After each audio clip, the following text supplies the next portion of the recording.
आपने कभी सोचा है कि हम हिंदी मीडियम स्टूडेंट को इंग्लिश सीखने में इतनी ज्यादा प्रॉब्लम क्यों होती है?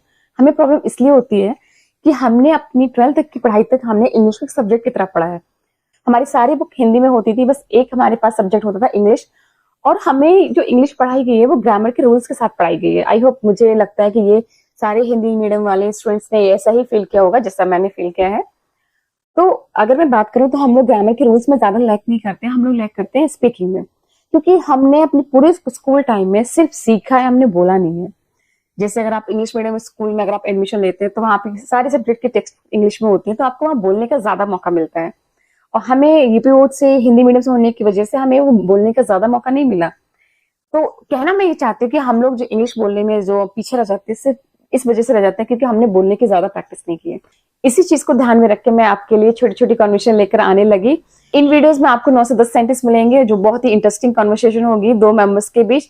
आप इस कन्वर्सेशन को ध्यान से सुनिए, प्रैक्टिस करिए और इतना ज्यादा प्रैक्टिस करिए कि आप फ्लुएंटली बोल सकते हैं। तो एक बार फिर से मैं आपके सामने इंटरेस्टिंग कन्वर्सेशन लेके, so without making any further delay, let's get started. My name is Sandhya Gupta. तो सिचुएशन ये है कि मॉर्निंग का टाइम है, मम्मा जो है किचन में खाना बना रही है और जो बच्चा है वो माँ से पूछता है। तो माँ और बेटे के बीच कॉन्वर्सेशन है। बेटा मम्मा से पूछता है कि मम्मा नाश्ते में क्या बना रही हो।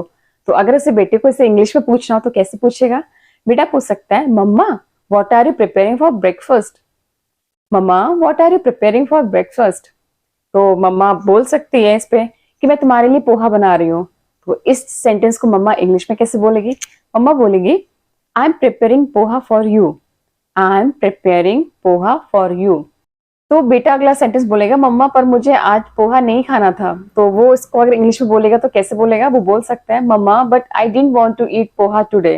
मम्मा but I didn't want to eat poha today.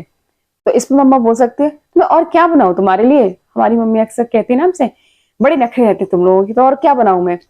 तो मम्मा अगर इसको इंग्लिश में बोलेगी तो बोल सकती है, then what else should I prepare for you. Then what else should I prepare for you. What else का मतलब होता है और क्या। फिर बच्चा आगे बोल सकता है कि मम्मा आज ना मेरा छोले भटूरे खाने का मन है। तो इस लाइन को वो इंग्लिश में कैसे बोलेगा? Mamma I feel like having chole bhature today. Mamma I feel like having chole bhature today.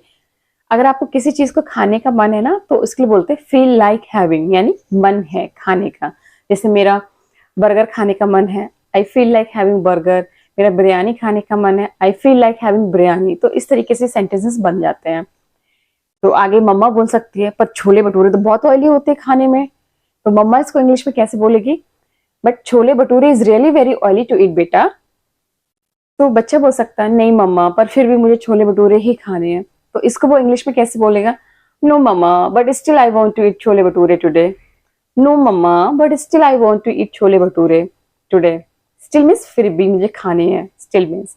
तो जब छोले भटूरे मम्मा सर्व कर देती है तो जब बच्चा टेस्ट करता है तो माँ पूछ सकती है बच्चे से कि छोले भटूरे कैसे बने हैं। तो मम्मा इसको इंग्लिश में पूछेगी, how does chole bhature taste. How does chole bhature taste. तो इस पे बच्चा बोलेगा, मम्मा छोले भटूरे बनाने में आपका जवाब नहीं है, एक नंबर बने हैं। Mamma there is no match of you in preparing chole bhature. Mamma there is no match of you in preparing chole bhature. तो मम्मा उसमें बोल सकती है इतरा की, नो थैंक यू बेटा। तो इसको इंग्लिश में थोड़ा सा हम ऐसे बोल सकते हैं, थैंक्स अ बंच माय बेटे।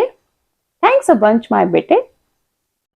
आई होप आपको ये कॉन्वर्सेशन अच्छी लगी होगी। यूजली हर माँ बच्चे के बीच होती है, सुबह नाश्ते के टाइम पे, दोपहर में लंच के टाइम पर। तो इनमें से जो आपको रिलेवेंट सेंटेंस लगे अपने लिए उनको थोड़ा सा मॉडिफाई करके, लाइक पोहा की जगह पे आप क्या जो बन रहा हो वो वर्ड यूज करके आप सेंटेंस खुद से प्रैक्टिस करिए बोलने की।